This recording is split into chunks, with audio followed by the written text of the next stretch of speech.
A complicated question.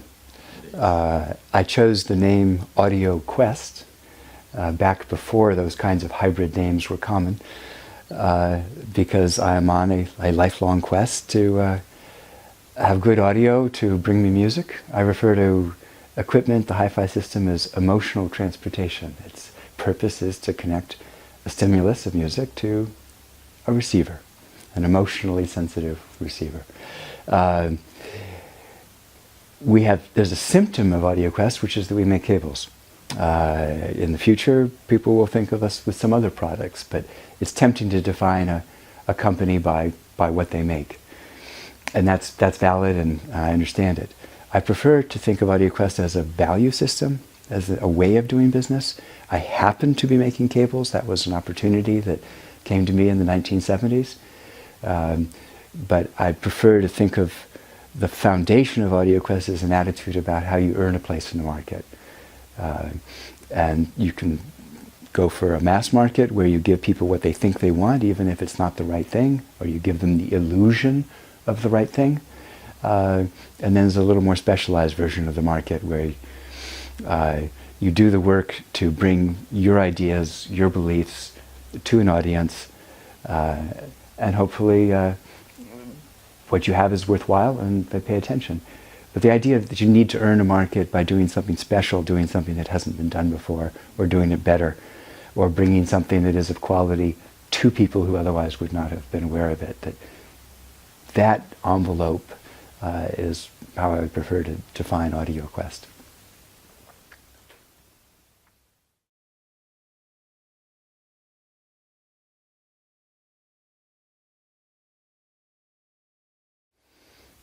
Well, it's something of a sales type question, which I've always wanted to answer. Sales question is always, what's new?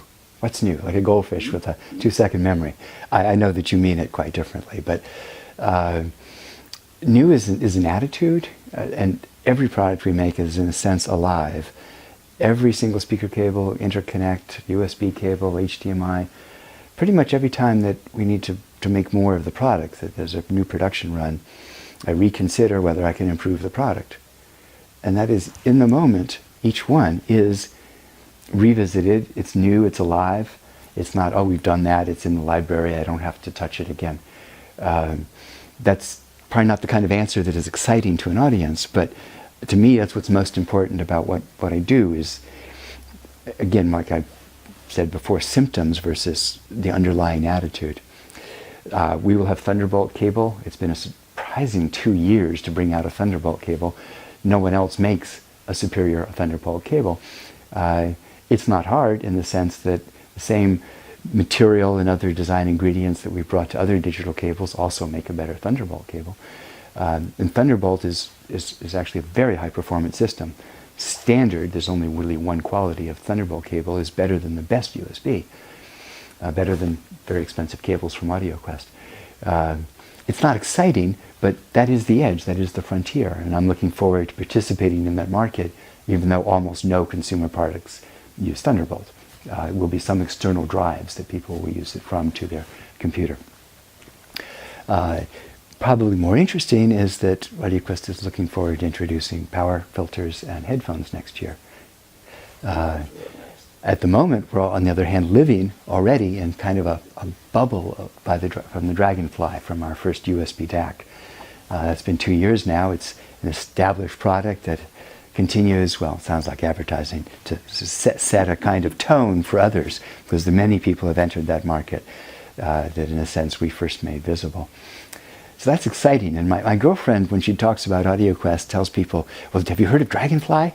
And of course, most people haven't. We live in a very small world. But it's the one product that's exciting to her, because a cable is not exciting. So I do understand that headphones will give me visibility and excitement in a way that power filters and cable do not. But for me, the energy and the attitude and the passion with which I pursue all of them is equal. Mm-hmm.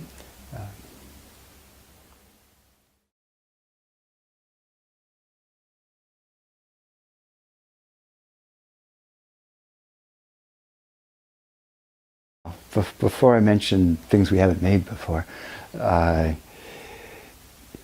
I'm often asked what the next product would be when people only expected it to be another cable.